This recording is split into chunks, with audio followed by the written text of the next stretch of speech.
नमस्ते, आपके साथ मैं हूं जयप्रकाश शर्मा और आप देख रहे हैं यूपी मांगे उत्तर। जी हां, यूपी मांगे उत्तर में आज हम बात करने जा रहे हैं मिल्कीपुर सीट की। मिल्कीपुर सीट पर उपचुनाव का ऐलान हो चुका है। 5 फरवरी को वोटिंग और 8 फरवरी को नतीजे सामने आएंगे।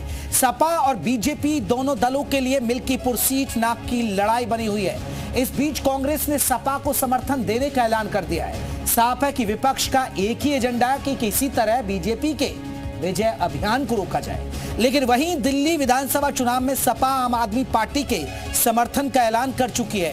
वहीं टीएमसी भी कांग्रेस से किनारा करके केजरीवाल के साथ आ गई है। अब सवाल यह उठ रहा है कि इंडिया गठबंधन सिर्फ यूपी में योगी के खिलाफ ही एकजुट है या बाकी राज्यों में इंडिया गठबंधन टूट चुका है। तो क्या उपचुनाव में सपा का समर्थन करना कांग्रेस की मजबूरी है, क्योंकि उसके सामने कोई और रास्ता नहीं है जो कांग्रेस की यूपी में स्थिति है।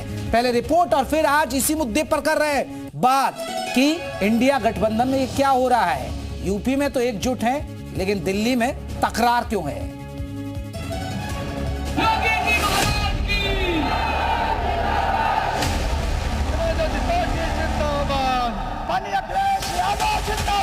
नहीं, मिल्कीपुर हम उपचुनाव कोई लड़े नहीं है। हमने 9 चुनाव नहीं लड़ा, अब 10वां भी चुनाव जो हो रहा है वो भी नहीं लड़ेंगे। हम अपनी संगठन सृजन का काम कर रहे हैं और 2027 की तैयारी कर रहे हैं। हम नहीं लड़ रहे हैं तो स्वाभाविक है कि हम निश्चित तौर से जो लड़ेगा उसका सहयोग करेंगे।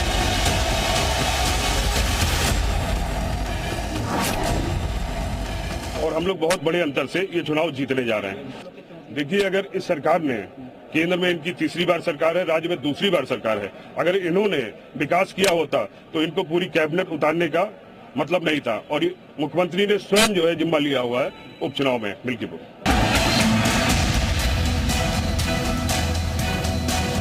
कितनी तैयारियां मिल्कीपुर को लेकर क्या दावा करते हैं? तैयारियां देख रही है भारतीय जनता पार्टी पूरी तरह से तैयार है। जनमानस जान गया कि इन्होंने चुनाव नहीं कराया, इन्होंने पुलिस के माध्यम से वोट लूटे। और वही सरकार कह रही है कि अगर कुनर की जीत सकते हैं तो मिल्कीपुर क्यों नहीं। हमारी पूरी तैयारी है और निश्चित रूप से मैं विश्वास के साथ आपको कह सकता हूं कि बड़े अंतर से भारतीय जनता पार्टी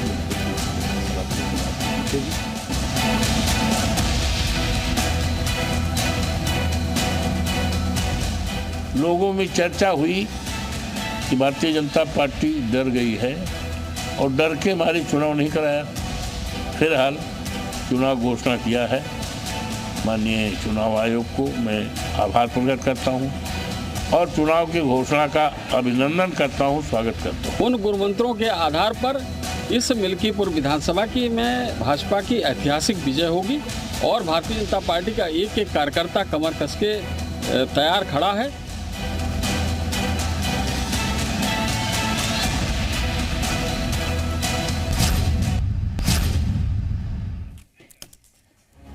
तो सबसे बड़ी बात है कि दिल्ली में आप देखिए, समझिएगा, दिल्ली में कांग्रेस और आम आदमी पार्टी में तकरार है और आपके साथ खड़ा है समाजवादी पार्टी।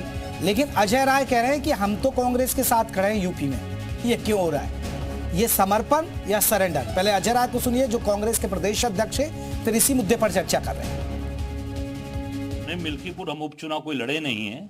हमने 9 चुनाव नहीं लड़ा, अब 10वां भी चुनाव जो हो रहा है वो भी नहीं लड़ेंगे। हम अपनी संगठन सृजन का काम कर रहे हैं और 2027 की तैयारी कर रहे हैं। हम नहीं लड़ रहे हैं तो स्वाभाविक है कि हम निश्चित तौर से जो लड़ेगा उसका सहयोग करेंगे। तो चलिए, हमारे आज के महत्वपूर्ण सवाल जिसके इर्द गिर्द हमारी ये चर्चा होने जा रही है, और पहला हमारा महत्वपूर्ण सवाल है कि यूपी में साथ, दिल्ली में नहीं बनी बात। यूपी विपक्ष सिर्फ योगी के खिलाफ एक है, इंडिया गठबंधन जरूरी है, मजबूरी। दिल्ली में सपा और आपके साथ, कांग्रेस से दूरी क्यों? एक सबसे बड़ी बात है। ममता बनर्जी भी आपके साथ है। ये बहुत सारे सवाल है कि ममता बनर्जी भी अब आपके साथ हुए हैं, लेकिन कांग्रेस साहस नहीं है। तो आज मिल्कीपुर बहुत महत्वपूर्ण है और इसी पर हम बात करेंगे। हमारे साथ कौन कौन खास मेहमान रहेंगे, जल्दी से मैं परिचय करा दूं। हमारे साथ डॉक्टर कौशल कांत, भाजपा प्रवक्ता हमारे साथ जुड़ गए। सुधा मिश्रा रहेंगी कांग्रेस की प्रवक्ता। साथ ही साथ हमारे साथ फराज किदवई साहब जुड़ेंगे समाजवादी पार्टी की तरफ से। राजीव रंजन पॉलिटिकल एनालिस्ट हमारे साथ जुड़ेंगे। तो अजीत प्रसाद भी हमारे साथ रहेंगे, आपको बता दें। तो डॉक्टर कौशल कांत हमारे साथ बीजेपी की तरफ से जुड़ गए और सुधाजी भी हमारे साथ, आपको बता दें, कांग्रेस की तरफ से जुड़ गए। सुधा जी, चर्चा की शुरुआत आपसे ही करना चाहूंगा। सुधा जी, ये क्या है? कांग्रेस यूपी में कांग्रेस सपा के साथ खड़ी है, लेकिन सपा आपके खिलाफ दिल्ली में खड़ी है।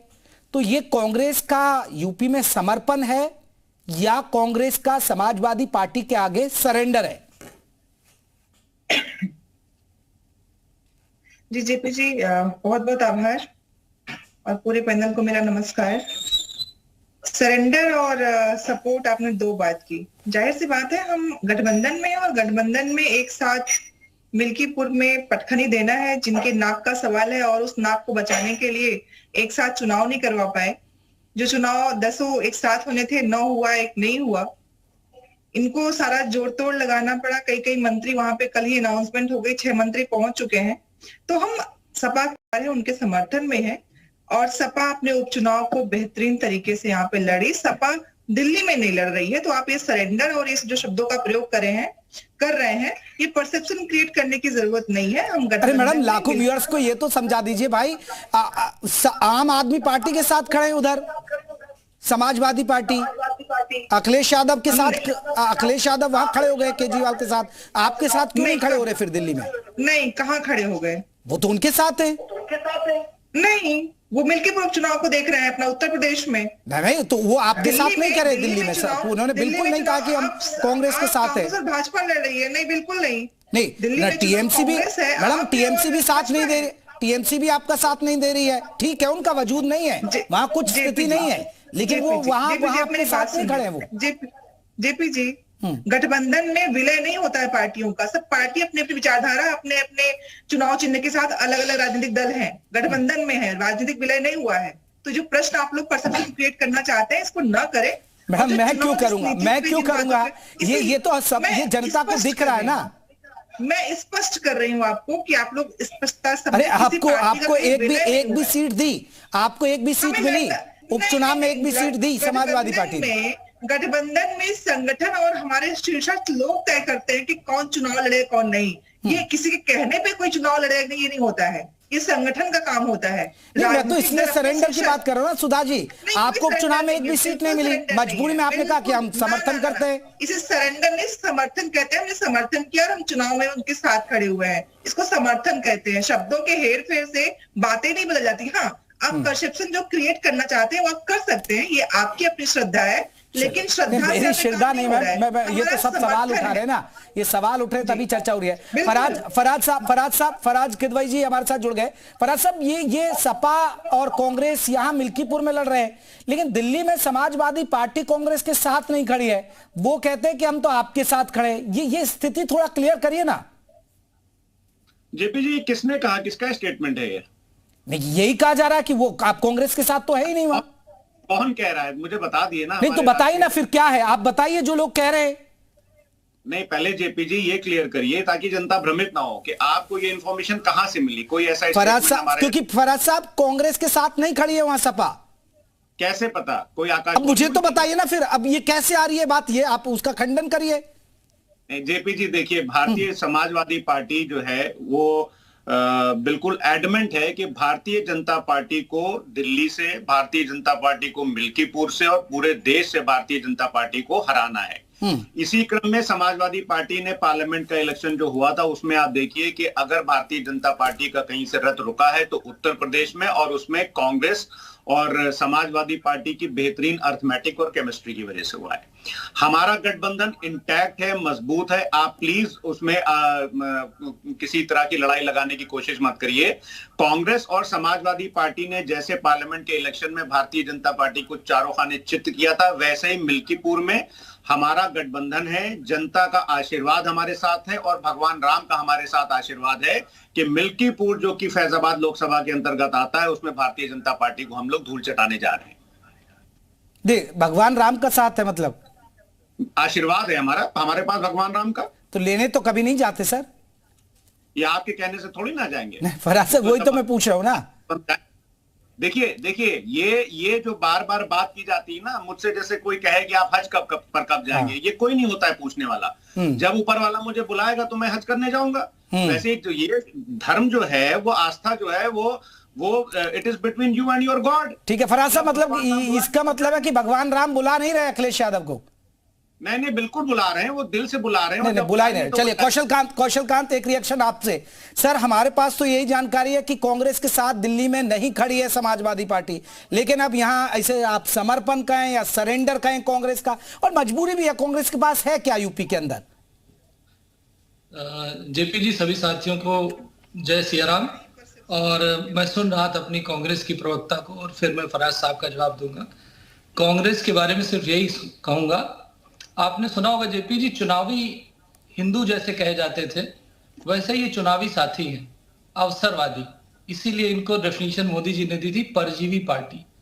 इन्हें जहां जिसका मौका मिलेगा उसके कंधे पे चढ़ करके अपनी राजनीति करेंगे। ये कांग्रेस का कैरेक्टर है। और फराज किदवई साहब को सिर्फ ये कहना चाहूंगा, फराज साहब कम से कम पार्टी में तो कम्युनिकेशन बना लीजिए। इंडी गठबंधन में तो कम्युनिकेशन नहीं है, दिख रहा है सबको।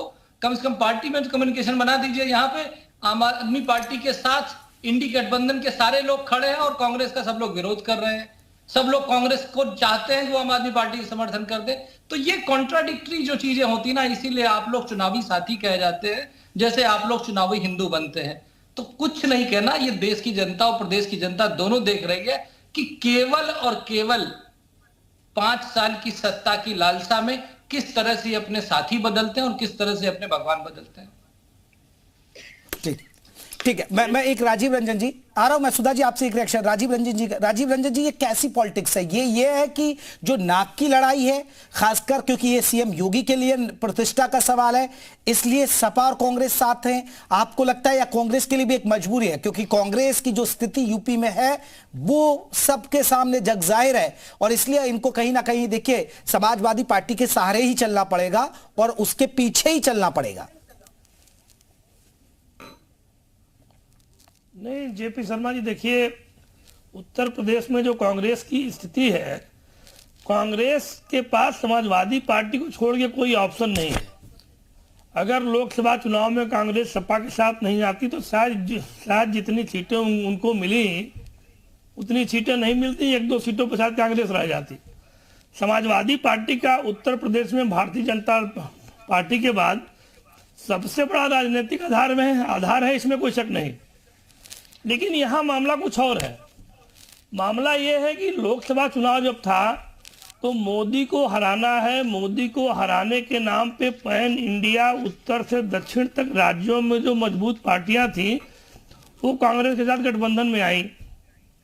उसके बाद जो परिणाम हुआ सबके सामने है। एक बार लोकसभा चुनाव बीत गया तो सारे क्षेत्रीय दल यह चाहते हैं कि जिस राज्य में उनका होल्ड हो, चाहे उत्तर प्रदेश में सपा हो, टीएमसी हो, बंगाल में आम आदमी पार्टी हो, दिल्ली में, जिस राज्य में उनका होल्ड हो उस राज्य में केवल उनकी ही चले, कांग्रेस का कोई इंटरफेरेंस उस पर न हो। अब जो बड़े नेता हैं सारे दलों को, वो इंडिया गठबंधन को जिंदा रखने के बहाने बार बार इस बात को उठाते हैं कि नहीं हम एक हैं, लेकिन ग्राउंड पे स्थिति ये है कि उत्तर प्रदेश में सपा के आगे कोई नहीं है बीजेपी के अगेंस्ट, दिल्ली में आम आदमी पार्टी है, बंगाल में टीएमसी है, अन्य राज्यों में अन्य पार्टियां हैं। तो केवल एक बार जब मोदी के खिलाफ चुनाव लड़ना होता है तो पार्टियां एकजुट होती हैं। उसके बाद जैसे ही राज्यों में चुनाव आते हैं ये पार्टियां पहले की तरह बिखर जाती हैं। ठीक है, ठीक है, ठीक है। सुधा जी आप कुछ कहना चाह रही थी? हाँ, हमारे कौशल भाई अभी बोल रहे थे कि परजीवी पार्टियां, जरा इनसे पूछिए दिल्ली के चुनाव में जिन्होंने जितने लोगों को टिकट दिया है वो लोग कहाँ से आए हुए हैं? परजीवी ये लोग हैं। इनके पास खुद के तो नेता है नहीं, दूसरों के आए हुए नेताओं को टिकट देते हैं। और दूसरों को परजीवी बोलने से पहले लिस्ट खंगाल लीजिए, देख लीजिए कि आपकी पार्टी ने किसको किसको दिया है टिकट। फिर ये बात जब कहेंगे तो समझ में आएगा। ये तो मैं लिस्ट का पूरा काला चिट्ठा बोलना शुरू करूंगी। कौशल भाई देख लिया करिए, आपकी 39% पार्टी में लोग दूसरी जगह से आए हुए हैं। आपकी पार्टी के लोग सिर्फ दरी उठा रहे काम करते हैं। सुधा जी एक वो ठीक है, मुझे एक बार फिर वही सवाल पर लेके आना। आप क्लियर करिए ना, दिल्ली में आप अलग क्यों और मिल्कीपुर में साथ क्यों? दिल्ली में चुनाव आप कांग्रेस और भाजपा के बीच में हो रही, क्लियर कर दिया। और उत्तर प्रदेश में सपा के साथ हम उनके साथ हैं। नहीं तो सपा तो समर्थन कर रही है ना, आम आदमी पार्टी सपा क्यों? कहाँ समर्थन कर रही है? आप परसेप्शन करके सपा की मैम अरविंद केजरीवाल जी का ट्वीट सुनिए मैम और सर किदवाई साहब, फराज साहब, आप पूछ रहे थे कि आप क्या आधार लेके आए। अरे सर मैम सुन तो लीजिए, किदवाई साहब और सुधा मिश्रा जी, अरविंद केजरीवाल का देखिए ये ट्वीट, मैं ट्वीट पढ़ा रहा हूँ मैम। अरे मैं विश्वास नहीं, ट्वीट पढ़ा रहा हूँ ना केजरीवाल साहब का। बहुत बहुत शुक्रिया अखिलेश जी, आपका हमेशा हमें सपोर्ट और साथ रहता है, इसके लिए मैं और दिल्ली की जनता आभारी है। कहा कि आप परसेप्शन नहीं, मैम सोशल मीडिया एक्स पर पोस्ट किया मैम, मैं वो पढ़ा रहा हूँ, वो आधार बता रहा हूँ। भाई ने पूछा, सुधा जी, मालूम चला। फराज साहब आप जवाब देंगे? फराज साहब आप मुझसे आधार पूछ रहे थे। अरविंद केजरीवाल ने अखिलेश जी के सपोर्ट के लिए उनका धन्यवाद किया है, और देखिए फिर पढ़ के सुना रहा हूं, हो सकता है मेरी हिंदी गलत हो। बहुत बहुत शुक्रिया अखिलेश जी, आपका हमेशा हमें सपोर्ट और साथ रहता है, इसके लिए मैं और दिल्ली की जनता का आभारी हूं। उसी के कुछ घंटे बाद देखिए ममता बनर्जी जो टीएमसी समर्थन करती है, उन्होंने फिर एक ट्वीट लिखा है, TMC has announce support to AAP in Delhi election, I am personally grateful to Mamata Didi. यानी उन्होंने सपा का भी थैंक यू कहा, उन्होंने टीएमसी का भी थैंक यू कहा। अब सर आप कह रहे कि आप कहां से आधार ले आए? मैं तो बिना का आधार तो ये चर्चा नहीं बिठाता ना सर। फराज साहब पहले आप, फिर सुधा जी से। समझिए जेपी जी, देखिए ऐसा है कि मैं आपसे फिर अर्ज कर रहा हूं कि दिल्ली में भारतीय जनता पार्टी को हराने के लिए समाजवादी पार्टी हर तरह से प्रयासरत है, चाहे वहां पर कांग्रेस जीते और चाहे वहां पर आम आदमी पार्टी जीते, हमारे दोनों से संबंध अच्छे हैं, पहली बात। दूसरी बात, नहीं फराज साहब ये तो देखेगा ना, आम व्यूअर तो देखेंगे ना, दोहरा मापदंड क्यों? इंडिया गठबंधन कहां फिर आपका? अरे ये प्रश्न महाराष्ट्र और हरियाणा में तो आपने नहीं किया, भाजपा के साथ जो गठबंधन के लोग थे। क्या ही बात है, मानना पड़ेगा आपको जेपी जी। सेलेक्टिव परसेप्शन लेके चल रहा है, जनता के प्रश्नों को जनता की तरफ से पूछिए। ठीक फराज साहब, हाँ जल्दी फिर आ रहा हूं सुधा जी आपके पास से। धन्यवाद जेपी जी। सुधा बहन की पार्टी भी समाजवादी पार्टी को दे सकती है, लेकिन एक जरूरी बात है, जरूरी बात यह है कि अनुप्रिया पटेल जी क्या एनडीए में रहेंगी? क्योंकि अनुप्रिया पटेल और आशीष पटेल जी सीधे सीधे निशाना लगा रहे हैं और कह रहे हैं कि पर्दे के पीछे से खेल चल रहा है। संजय निषाद जी बोल रहे हैं कि भारतीय जनता पार्टी में बहुत सारे विभीषण हैं, और संजय निषाद जी ये भी कह रहे हैं कि वो हमारी नाव में भारतीय जनता पार्टी के नेता छेद कर रहे हैं, उन्होंने बोला छेदा कर रहे हैं। और संजय निषाद जी आगे ये भी बोल रहे हैं कि निषाद समाज के आरक्षण का जो हक है वो भारतीय जनता पार्टी मार रही है।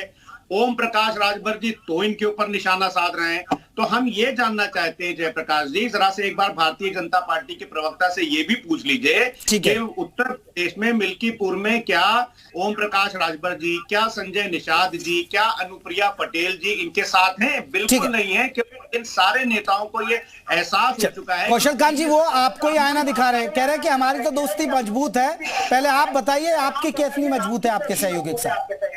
अरे हम देखिए आप कैसी बात कर रहे हैं, हमारी सहयोगी सुधा मिश्रा जी हैं। हाँ मैंने कहा ना सर, उनसे जवाब, फराज साहब उनसे जवाब ले रहा हूँ।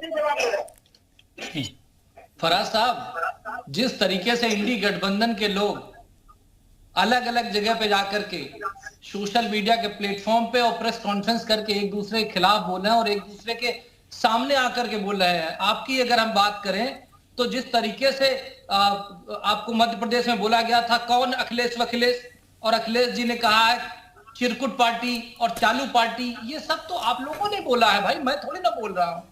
और अभी इसी इलेक्शन में जो सामने चल रहा, 2 इलेक्शन एक साथ हो रहे हैं, दिल्ली में आम आदमी पार्टी के खिलाफ आप खड़े हुए हैं और यूपी में उनके कंधे पे चढ़ने की कोशिश कर रहे हैं।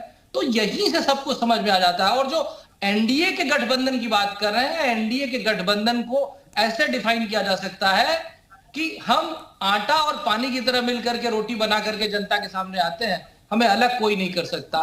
पर आप लोग कभी मिल नहीं सकते, क्योंकि आप लोग अपॉर्चुनिस्टिक पॉलिटिक्स करते हैं। और मेरी सुधा जी बोल रही थी कि आप अपनी लिस्ट देख लीजिए। सुधा जी, इसको परजीवी नहीं कहते हैं, इसको सहजीविता बोलते हैं। हम उनके ऊपर नहीं जिंदा रहते हैं, हम अपने ऊपर सबको पोषण करते हैं, वो हमारे लिए और हम उनके लिए। इसको सहजीवी गठबंधन बोलते हैं, आपको परजीवी गठबंधन बोलते हैं। जब केवल एक ही तरफ चलने वाला नहीं है काम, और केवल एक ही तरफ कांग्रेस होता है। पर जितने परसेंट चुनाव में हम लोग सरकार बना लेते हैं, उसमें भी आपकी पार्टी में कांग्रेस के लोग हैं। कैसी बात कर रहे हैं आप? यहाँ तो वॉशिंग मशीन है। जेपी जी प्लीज इनको चुप कराइए, मैं बीच में नहीं बोलता। सुधा जी लॉजिकल डिबेट करते हैं ना, जनता का टाइम क्यों खराब करना। मैं तो सिर्फ ये कह रहा हूं कि हमारा गठबंधन सहजीवी गठबंधन है। सहजीवी का मतलब होता है कि दोनों पार्टियां एक दूसरे को मदद करती हैं। सुधा जी आप ये बताइए, सुधा जी आप ये बताइए, अखिलेश यादव महाराष्ट्र में गए, वो अकेले चुनाव लड़े, वहां लड़े या नहीं लड़े? सुधा जी और आप बताइए, जब इंडिया गठबंधन के नेतृत्व में बदलाव की मांग आ रही है तो अखिलेश यादव भी कह रहे कि बदल दीजिए, टीएम ममता बनर्जी को फ्रंट पर लाइए, और आम आदमी पार्टी भी कह रही है। फिर आपकी क्या मजबूरी है यूपी में कि इनके आगे नतमस्तक हो रहे हैं? आप पिछलग्गू बन गए। राष्ट्रीय पार्टी है मैडम, मैं तो आपका मनोबल बढ़ा रहा हूं। राष्ट्रीय पार्टी, आप लोगों को मनोबल बढ़ाने की जरूरत नहीं। आप जितना काम कर रहे हैं उसको बस से करिए, इतना ही बहुत है। और जहां तक हमारे मनोबल बढ़ने की बात है, कि आप जैसे लोगों से नहीं बढ़ने वाला। अरे सुधा जी 100 मेंबर है आपके लोकसभा के, अब तो 100 हो गए, शतक पूरा हो गया। इस समय सुनिए, जिसकी सरकार है कभी उसके पास 2 ही होते थे। कहाँ भूल जा रहे हैं? जिसकी चरण वंदना में लगे रहते हैं आप लोग, झूठे तथ्यों को प्रश्न कभी सरकार से नहीं पूछना है आपको, सारे प्रश्न पूछना विपक्ष से। अरे कभी सरकारों से प्रश्न पूछिए, उनसे पूछिए।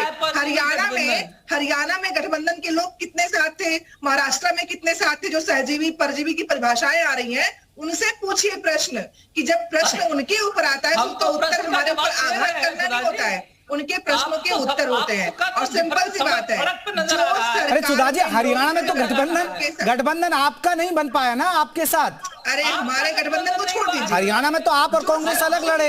ये तो पहले इनका गठबंधन जेजेपी से था, वहां बनना नहीं पाया, बीजेपी अपने दम पे लड़ी वहां चुनाव। जेपी जी सुन लीजिए, हाँ, जो उनके गठबंधन के लोग हैं, क्या उनमें से महाराष्ट्र और वहां पे हरियाणा में चुनाव अलग नहीं लड़ा कोई? क्या जरा पूछिए, बताइए आप भी। आप लोगों का जो हमें दिखाना होता है दिखा लिया आपने, हमने। अरे मैं तो पूछ रहा हूँ सुधा जी, आप बताइए ना, इनका जेजेपी के साथ गठबंधन था, वो चुनाव से पहले ही टूट गया जेजेपी के साथ। आपका था आम आदमी पार्टी के साथ, आप मिलकर नहीं लड़े, आपका टूट गया। हमारा कुछ नहीं, हमने दिल्ली में साथ लड़ना है, कभी कहा ही नहीं। हम इस देश में जनता के हित में, चलिए सुधा जी चलिए मैं पूछ लेता हूँ, चलिए मैं आप ये पूछिए, मैं आपसे जानना चाह रहा हूँ। देखिए आपने इतनी सफलता हासिल की समाजवादी पार्टी के साथ, उपचुनाव में आपको एक भी सीट नहीं मिली, और आप क्यों नहीं लड़े उपचुनाव? क्या हो गया? नहीं, हमें नहीं लड़ना था। ये इस प्रश्न का उत्तर हम अपने गठबंधन के लोगों को देंगे कि आपको देंगे? हाँ, आपको हम थोड़ी ना देंगे भाई। गठबंधन में किसको चुनाव लड़ना है, किसको नहीं लड़ना है, संगठन और संगठन के शीर्ष लोग तय करते हैं। बीजेपी किसको चुनाव लड़ेगी आपसे नहीं पूछेगी, बताइए कौन है मिल्कीपुर का? मैं तो सुधा जी सिर्फ ये करवाना चाहता हूँ, आप मान लीजिए कि हम सरेंडर हैं समाजवादी पार्टी के आगे।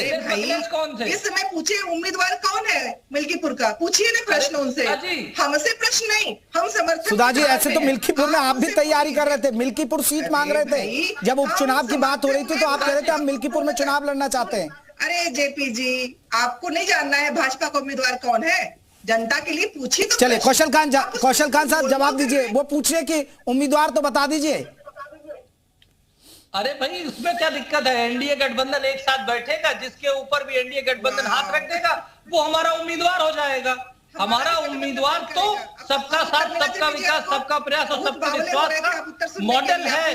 उस मॉडल के लिए चुनाव हो रहा है। और आपका मॉडल क्या है? करप्शन, धोखाधड़ी, परजीविता, एक दूसरे की टांग खींचना और अपने ही साथी को नीचे ढकेल करके ऊपर चढ़ने की टेंडेंसी। इसी का नाम है कांग्रेस और इसी का नाम है इंडी गठबंधन। आप देखिए पूरे देश में कांग्रेस केरल में भी अगर बात करें तो लेफ्ट के अगेंस्ट है, उसके बाद अगर वेस्ट बंगाल में की बात करें वहां तो मैडम वो तो आपकी बात का जवाब दे रहे ना, आपने सवाल किया तो मैं तो उनसे जवाब मांग रहा हूँ ना। उत्तर देती आप लगातार बीच में बोलते हैं, इसीलिए मैं दर्शकों को दिखा रही हूँ कि हमारे गठबंधन की बात होगी तो मैं तो ये चाहता हूँ सुधा मिश्रा आप ये बता दें कि आप सरेंडर कर रहे हैं या समर्पण है समाजवादी पार्टी के प्रति, बस ये जानना चाह रहा था मैं तो। उत्तर दे रहे हैं, आपको इंटरप्ट नहीं करना है। जय हो, यही है परसेप्शन। और आप लोगों को आप तो हम सुधा जी आप हमसे ज्यादा लड़ती है और पार्टी के प्रवक्ताओं से कम लड़ती है।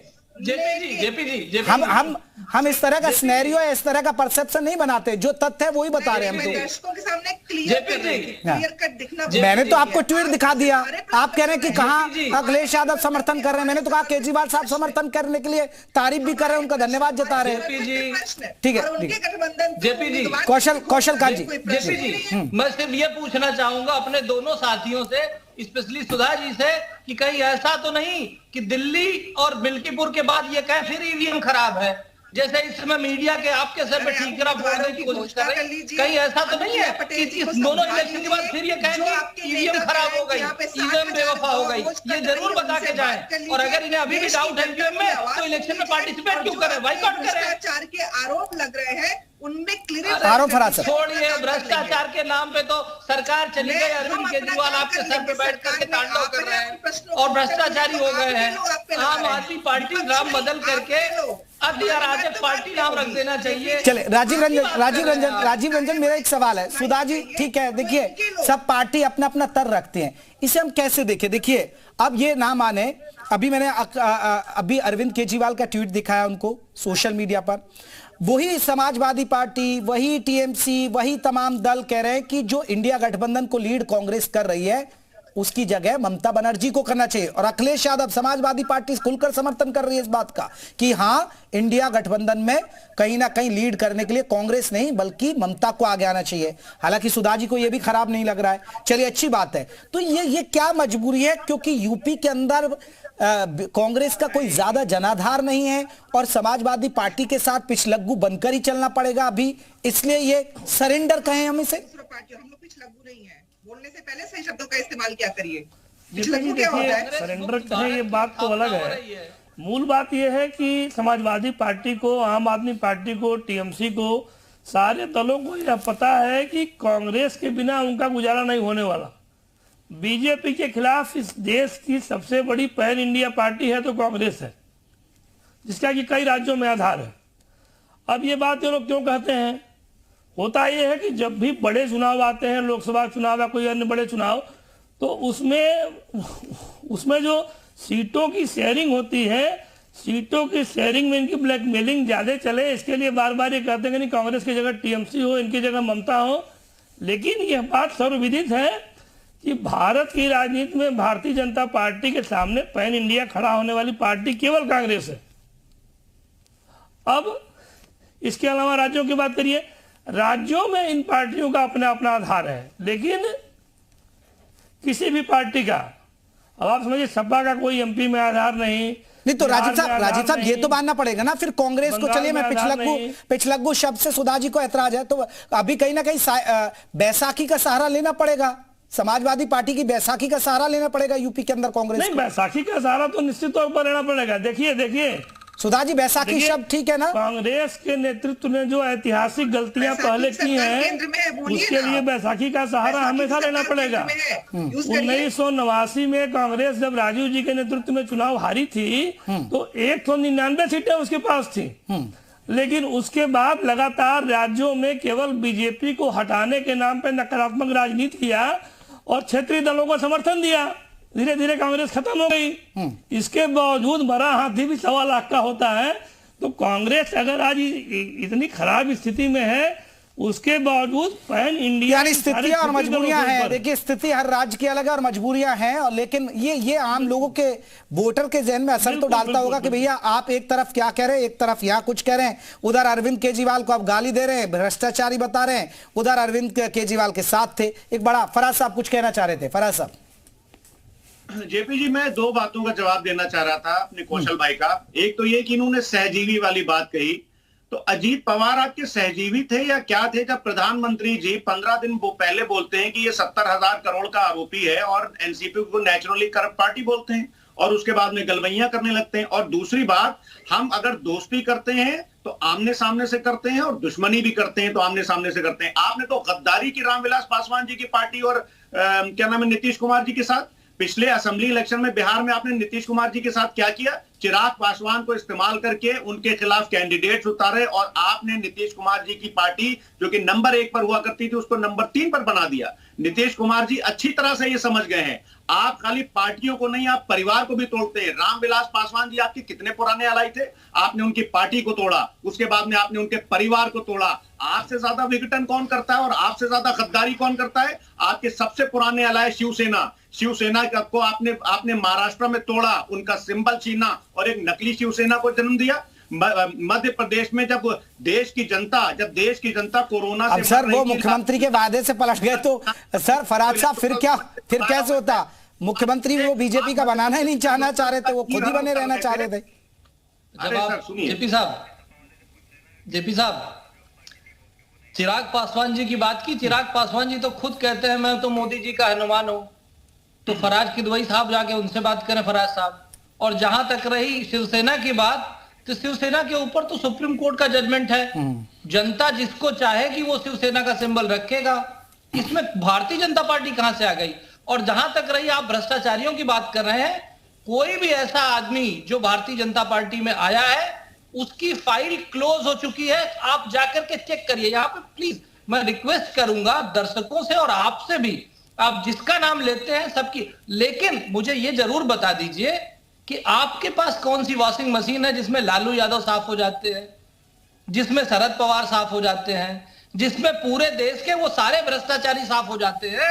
नहीं फराज साहब आप कहते हैं कि परिवार तो आप भी नहीं संभाल पाए ना, शिवपाल यादव को नहीं संभाल पाए, फिर उनकी पार्टी कैसे बन गई? अब वो बीजेपी ने थोड़े तोड़ी थी। जेपी जी, अरविंद केजरीवाल साहब जो आज इनके साथी हैं, उनकी जो फटी कमीज की जेब में जो चिट निकलती थी, उसमें सबसे ऊपर सोनिया गांधी, राहुल गांधी, मनमोहन सिंह, आपके जम्मू कश्मीर वाले, जितने साउथ इंडिया वाले, सबके नाम थे। वो कौन सी वॉशिंग मशीन है? जब आपके यहाँ होते हैं तो भ्रष्टाचारी नहीं होते हैं, और जब आपको छोड़ करके हमारे यहाँ जाते हैं तो भ्रष्टाचारी हो जाते हैं। तो एक काम कीजिए, एक लिस्ट निकाल दीजिए अपने यहाँ के भ्रष्टाचारियों की, जिससे कि हम उनको ना लें। हिम्मत है। चलिए, राजनीति है, ये राजनीति है। फराज साहब जल्दी से कहिएगा, 30 सेकंड। मैं जल्दी से एक बात बोले दे रहा हूं कि ये वही हेमंता बिस्वा शर्मा है जिनके ऊपर भारतीय जनता पार्टी ने एक बुकलेट निकाली थी 2015 में और कहा था कि लुइस बर्जर केस का ये सबसे बड़ा आरोपी है। हेमंत बिस्वा शर्मा को इन्होंने सरगना बताया था और उसके बाद में चलिए सर ये देखिए, ये एक बड़ी बात है। ये राजनीति है, यहाँ संभावनाओं का खेल है, यहाँ मौका परस्ती का खेल है, और ये सिर्फ होता है वोट के लिए। वोट के लिए कुछ भी करेगा। बहुत बहुत शुक्रिया सुधा जी, बहुत बहुत शुक्रिया आपका, फराज साहब आपका भी, कौशल कांत जी आपका भी, राजीव रंजन जी आपका भी। तो यूपी मांगे उत्तर में बस इतना ही। अब नजर डालते हैं हेडलाइंस में।